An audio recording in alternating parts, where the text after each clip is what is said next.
You know what the story of Job is? The story of, see, this is why I want to cry when I think about it. When the Lord helped me understand this by reflecting, why? Whenever I think about it, I cry like a baby because I am faithless, but He's faithful, and I plead the blood of Jesus Christ. You know what the story of Job is? Job is hurt and confused why God hates him. Because notice in Job 1:22 and Job 2:10 says Job did not sin. So then what's the rest of the story where he's complaining? Here's his complaint. He knows, this is the story. Let me tell you what the story is. And I pray God purify our heart, because when I think of Job, I end up crying. I really end up crying. You know what Job's rant was? He doesn't understand why God hates him. Understand the point. He knows he hasn't done any sin that he hasn't acknowledged and confessed. And by the way, when it says that Job is blameless, upright, not because he never sinned. You know how you become blameless in the eyes of God? Do you know how you end up becoming as one who has no sin before God? When you confess, repent, and make atonement. And that's the Eucharist. How do I know? Look right here. Job 1, verses 4 to 5. Job was the priest of his family. So it's not that he never sinned. He never justified his sin, covered his sin, confessed his sin, and made atonement. Here it is. When his sons and daughters would celebrate their birthdays, Job used to fear maybe they went too far, maybe they got drunk, maybe they did something stupid, maybe they dishonored God. Therefore, I'm going to make atonement and intercede for them so they'll be forgiven. So Job becomes a picture of Jesus. His sons used to go and hold a feast in the house of each one on his day, and they would send and invite their 3 sisters to eat and drink with them. Now it happened when the days of feasting had completed their cycle, meaning their birthdays, that Job would send and set them apart as holy. How? He would rise up early in the morning and offer burnt offerings according to the number of them. There was 10. For Job said, perhaps my sons have sinned against God in their hearts. Thus Job did continually. You see why he was blameless? Blamelessness in the Bible doesn't mean you don't sin. Blamelessness means when you sin, you acknowledge you sin, cry out to God, confess your sin, ask forgiveness, and seek that atoning sacrifice, which is the Eucharist, the flesh and blood of our Christ. When you do, then God erases that sin as if you've never committed that sin. That's how it is to be blameless. Okay? It's right there. Job realizes that he's sinless before God. Job realizes he's sinless before God. Why? He's never hidden his sin. He's acknowledged his sin. He's confessed his sin. He's made sacrifice for his sin. And he's tried to be faithful to the best of his ability. And yet, he thinks, for some reason, God hates him. Which is why God is punishing him, but he can't understand why. Why do you hate me? This is where I'm probably going to break down and cry. Why do you hate me? I've acknowledged my sin to you. I have made sacrifices to atone for my sin. I've confessed you. I have loved you. And I've never slandered you or blasphemed your name. Why do you hate me so much to do this to me? What have I done to you to make you my enemy? See, he's heartbroken because for Job, God was his best friend.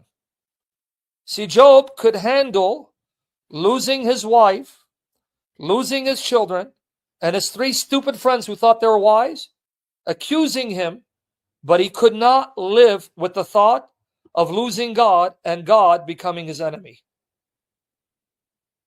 And that's why I say I want an audience with him, because I want to see why. What have I done to make you hate me? God of everyone, you're the last person I thought that would hate me. And you know what the story is at the end? Now I'm going to wrap up the story. Go watch the series. You know what the story is? Job verses 38. Job 38 to 42. Okay, you with me there? Listen to the story. When God shows up, he finally shows up. But one thing you're going to see, God never explains to him why this happened. He never says, it wasn't me, Job. He shows up. Finally goes, all right. And God shows up. He appeared in a whirlwind and he spoke to him. He never tells Job, Job, it wasn't me. Job, Satan accused you. He accused you before the angels. I was fighting for you. I was coming to your aid and I was vindicating your character. It wasn't me, Job. It was Satan. And out of my love for you, I came to your aid, stepped up to the plate, came to the bat in order to vindicate you and prove Satan was a liar in accusing you. I did not abandon you, friend. I was the one fighting for your character and your reputation and vindicating you in heaven. You know, he never told them that. We get the story. We're told why. But God never tells Job why. He never tells Job, Job, what do you mean I abandoned you? I was the one fighting for you in heaven. I was the one who praised you in heaven. You did not listen or see when I said in front of the angels,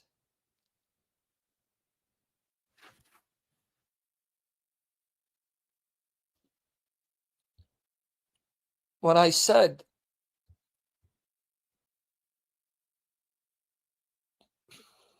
about you, there's no one like Job on earth.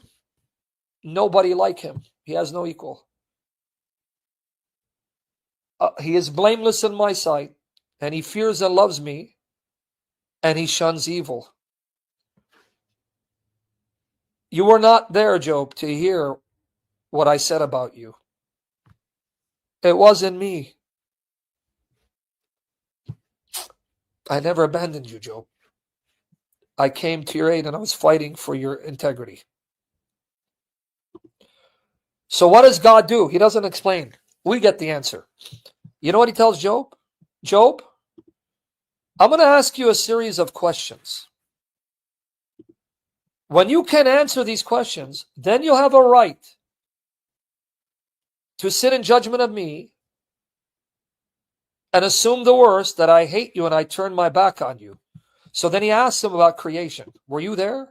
He asked him about the winds and the waves and the stars and the lightning and the thunder and the rain. Do you know how all this works? Are you in control of all this? Were you there when I created the earth? And Job has to humble himself. No, I don't. You know what his point is? Job, when you know more than me or know as much as me, then you can question my wisdom. Until then, Job, never question my wisdom, because I know what you don't know. I see what you don't see. You don't see what I see. Therefore, trust me. Trust me in those difficult times when you don't understand why this is happening, because you don't see all the variables. You don't see what's taking place in the heavenly realm. You don't see the result of this, what led to this, and where this is going.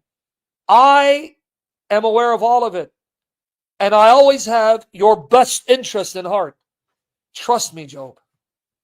That's all I ask. Trust me.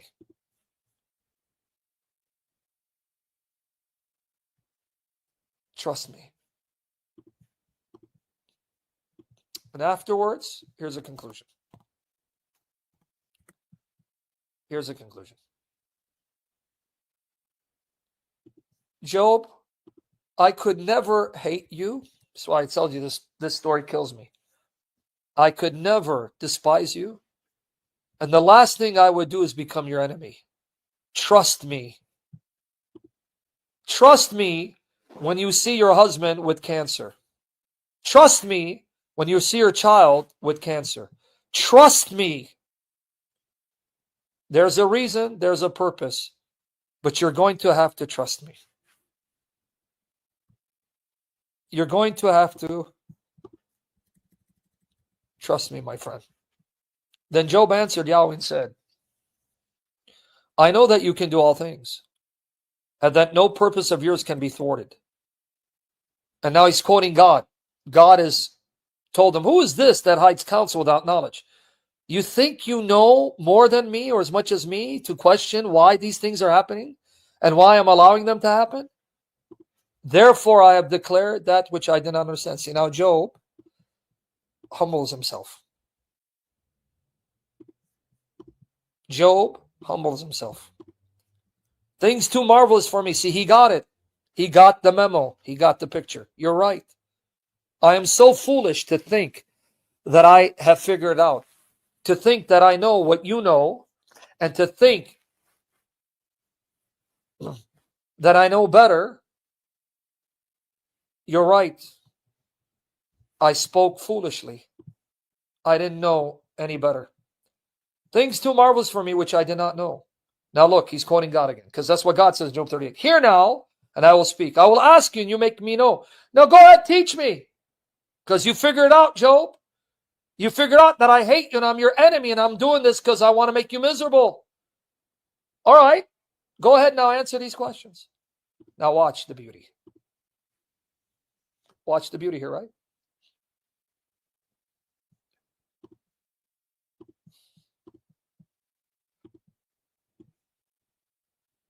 I have heard of you by the hearing of the ear.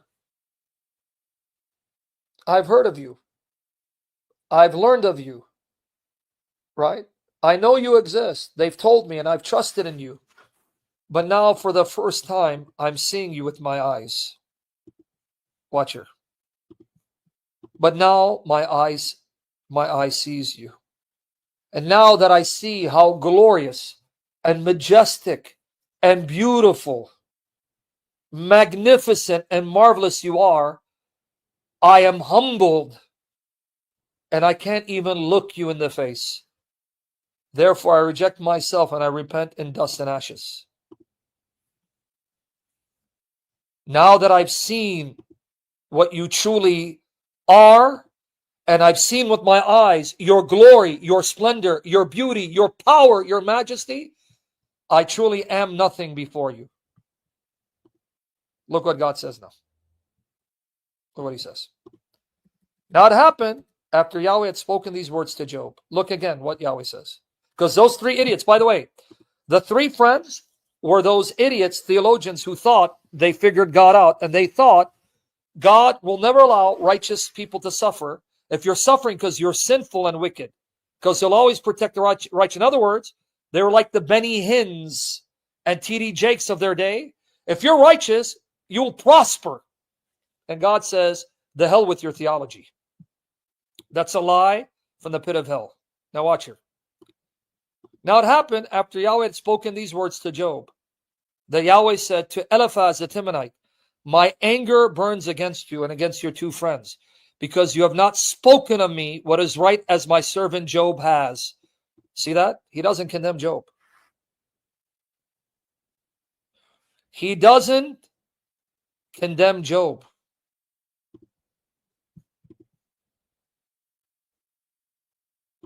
Even now, God is still his friend, and Job is still his beloved.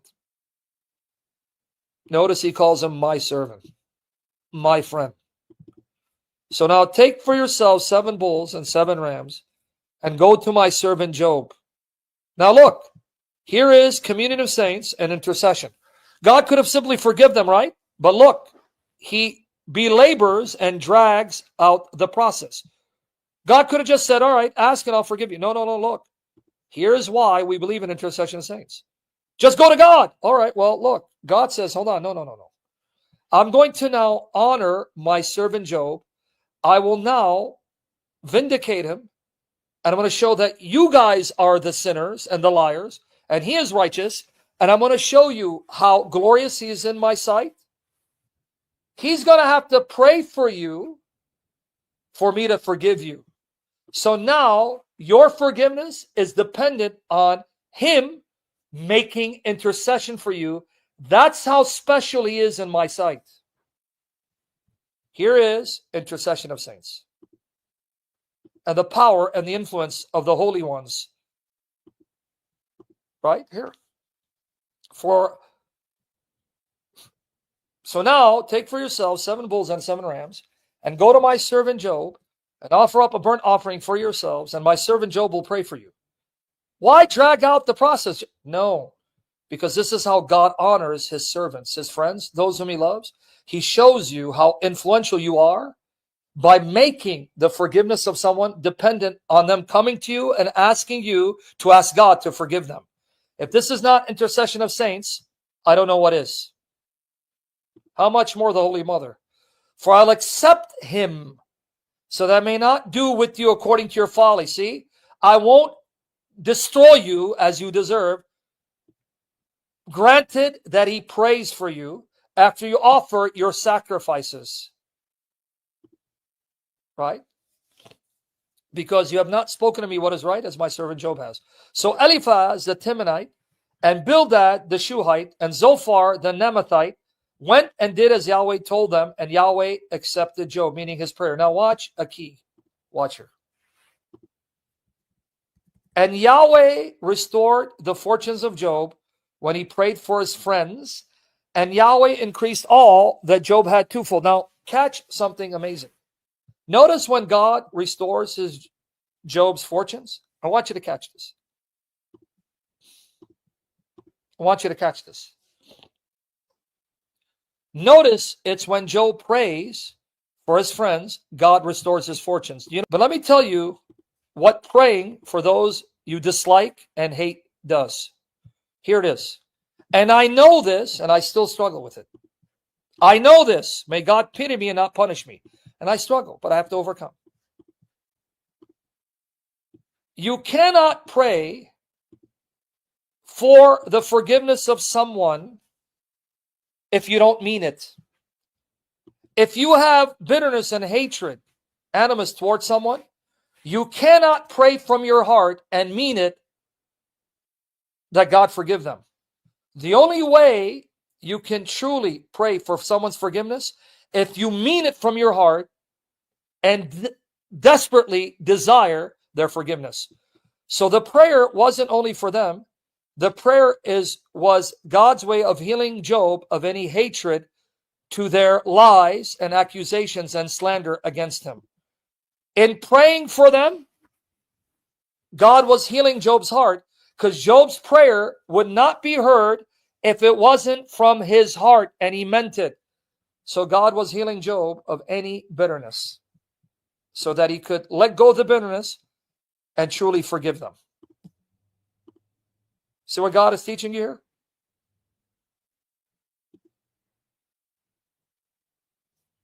Yep, Pale Dodger. You see what God did? That's why he says it here. And Yahweh restored the fortune of Job when he prayed, because any bitterness was now removed. See that? It's right here. Because, brethren, if you don't pray from your heart, God is not going to accept it. But that Job prayed for these men who were slandering him, falsely accusing him of some unrepentant sin, which is why God was punishing him, making his life even more miserable. For him to pray for them and for God to accept, it has to be from his heart. It cannot be lip service. So in moving Job to pray, God was healing him. He was telling him, my friend, it's not worth being bitter. Job, it's not worth you being bitter and having this resentment in your heart towards them, because it will ensnare you, enslave you, and rob you of your peace, not them. When you have bitterness towards someone, that person is oblivious to it. That person is living their life. That bitterness is hurting you, damaging you, enslaving you. Let it go. Let it go. Let it go. Job, I know what's best for you. My son, my beloved, my friend. Your bitterness and hatred is not affecting them. They're oblivious. They're living their life. It's ensnaring you, enslaving you, and robbing you of peace. Let it go. Job, it's not worth it. It's not worth losing the joy of your salvation. Now watch. We're going to wrap it up. Then all his brothers and all his sisters and all who had known him before came to him. They ate bread with him in his house, and they consoled him and comforted him for all the calamity that Yahweh had brought on him. Even though it wasn't Yahweh, it was Satan, but with Yahweh's permission. Now watch how God will restore your fortunes through his people. Number one, why do you think we're commanded to give financially to those in need? And may I practice what I preach? Because God will restore your wealth and provide for your food and your shelter and your rent through his people. So notice, each one gave him one casita and each a ring of gold. He will restore fortunes and help you financially through human agents of his. Now, one thing God did, he doubled what Job had. He doubled his cattle, livestock, and money. But when it comes to his children, watch. He gave Job twofold. Now watch. And Yahweh blessed the latter days of Job more than his beginning. The end of his days were greater than the start. And he had 14,000 sheep. Now when you read Job 1, he had 7,000 sheep. Now it's 14,000, doubled. 6,000 camels. Go Job 1, it was 3,000 camels, doubled. 1,000 pairs of oxen. He had 500 pairs, now doubled. And 1,000 female donkeys. Go read it. It was fine. He doubled the livestock. But when you read Job 1, he started with 7 sons and 3 daughters. He ended up with 7 sons and 3 daughters. Why did he not double his children? Why did he give him 7 more sons and 3 more daughters? You know why? Because you cannot double the worth of a human life. Human life is equal to human life, and besides, they're already doubled because his 7 sons and 3 daughters that died are alive, waiting for him. So now Job ends up in heaven with 14 sons and 6 daughters. So in the end, they were doubled.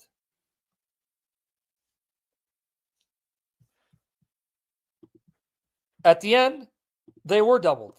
He's now in heaven with 14 sons and 6 daughters.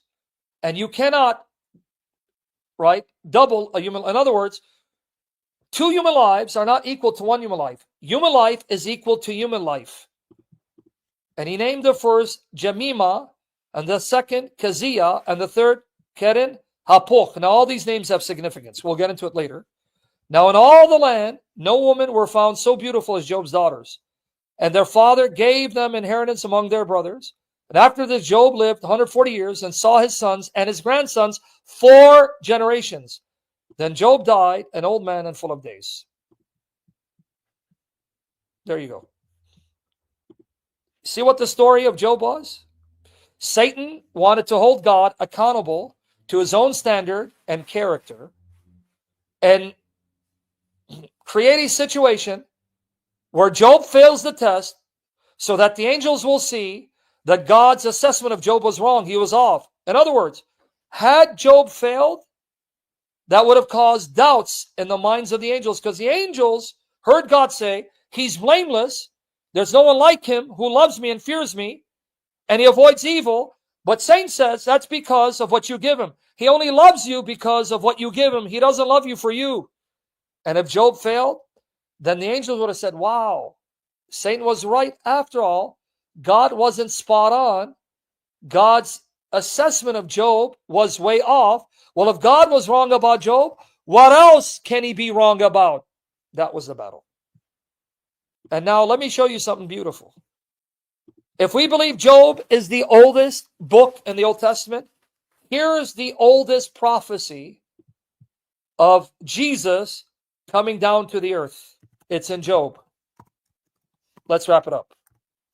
The oldest prophecy, because some people believe Job is the oldest book. The oldest prophecy of Jesus, God coming down on the earth, resurrecting the dead. The oldest prophecy to the dead being resurrected in their flesh after they die is right here. Now we know the oldest prophecy is the seed of the woman, but there you're not told that the seed is God in the flesh or the dead will be raised in the flesh after they die. Here it is. Job 19, 25 to 27. There's even a song based on this passage.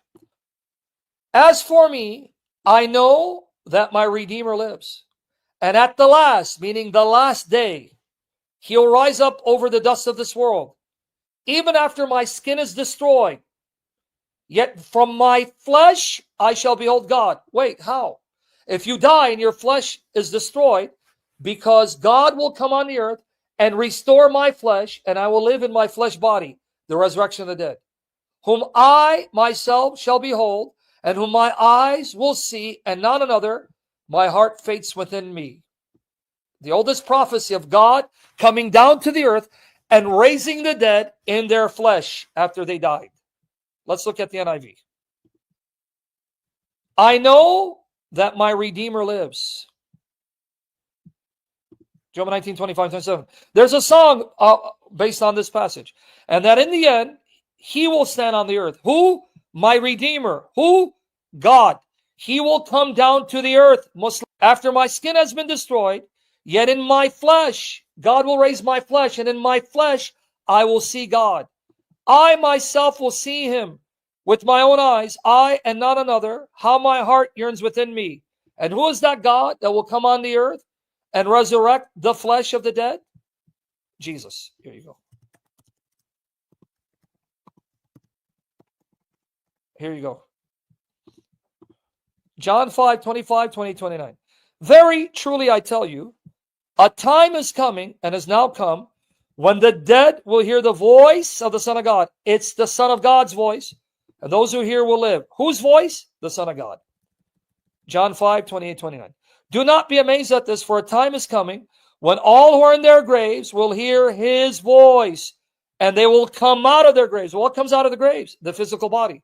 Like Lazarus' physical body came out of the grave. Those who have done what is good will rise to live, and those who have done what is evil will rise to be condemned. Job prophesied Jesus coming down on the earth as God, raising the dead physically out of their graves. And they will see Jesus, our Redeemer, our God, in their flesh with their physical eyes. Christ has died.